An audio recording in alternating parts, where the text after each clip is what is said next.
Well, the message coming out tonight is that the Israelis have to stop their murderous campaign against the people of Gaza. I mean, it's gone beyond the notion that this is some sort of war against Hamas. It's clear that they're deliberately targeting civilians. Over 25% of the people killed have been children, and that's a fact, and the Israelis can't deny that. They're murdering the civilians in Gaza.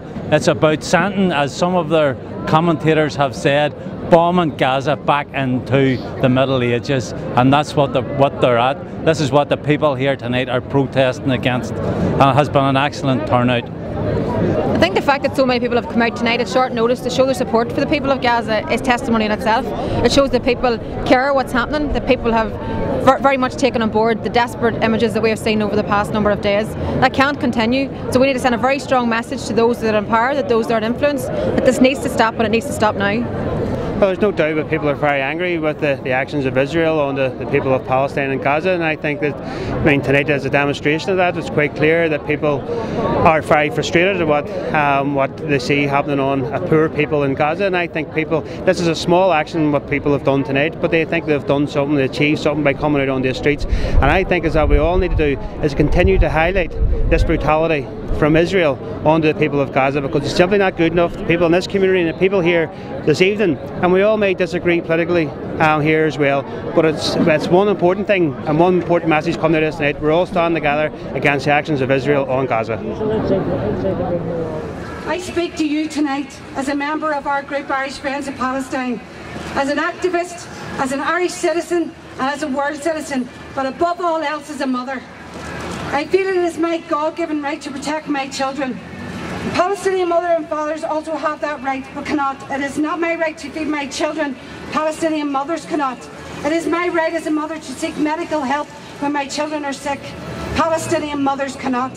It is my right to defend my children. Palestinians cannot. Palestinians exist. Every single one of them has a name. Therefore they have the right to resist, and above all else to defend themselves, their families, their homes, their children. They have the right to return to their homeland.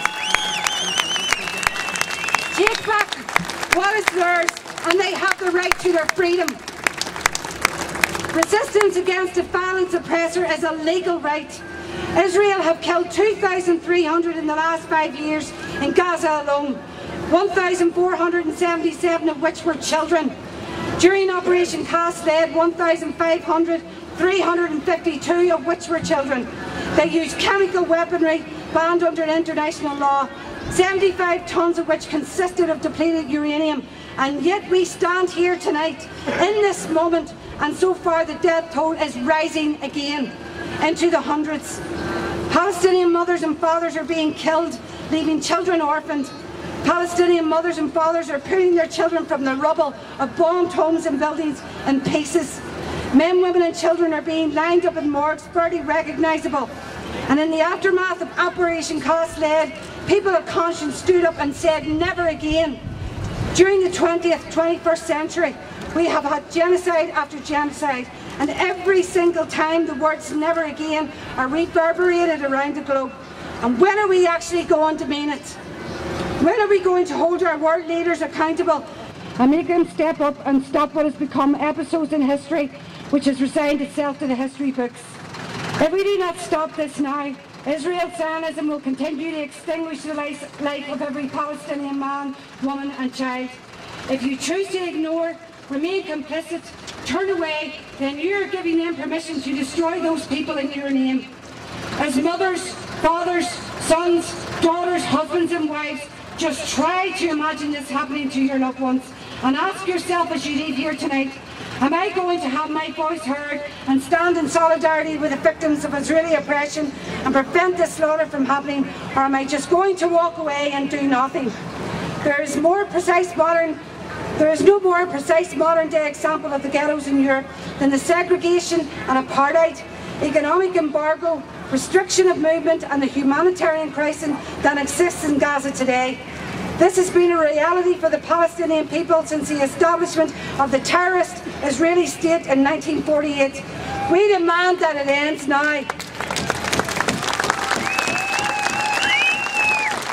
And you have the responsibility to speak out against Israeli repression, occupation, regression, murder, terror, subversion, aggression, apartheid, massacre and slaughter of the Palestinian people. Thank you.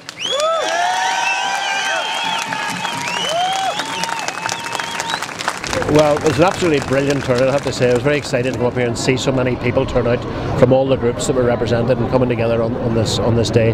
A real clear message went out from Belfast that Belfast will not tolerate Israeli aggression. Last night in Derry we had another very, very large demonstration, several hundred people. It was a demonstration called by Sinn Féin, but again there was other people turned out to it. It was very, very good to see that level of support for the Palestinians. Tonight we're hearing news that there may be a ceasefire reached tonight. That's quite possible. However, the reality is that even as the news is speculating on that, the word that I had just before the rally started was that the Israelis had stepped up the bombing campaign and there was more people in threat. There was 2 journalists killed this afternoon. The fact is, Israel is stepping up its activity. It's trying to gain the maximum, do the maximum damage to as many people from Palestine as possible in the run-up to any ceasefire that may happen.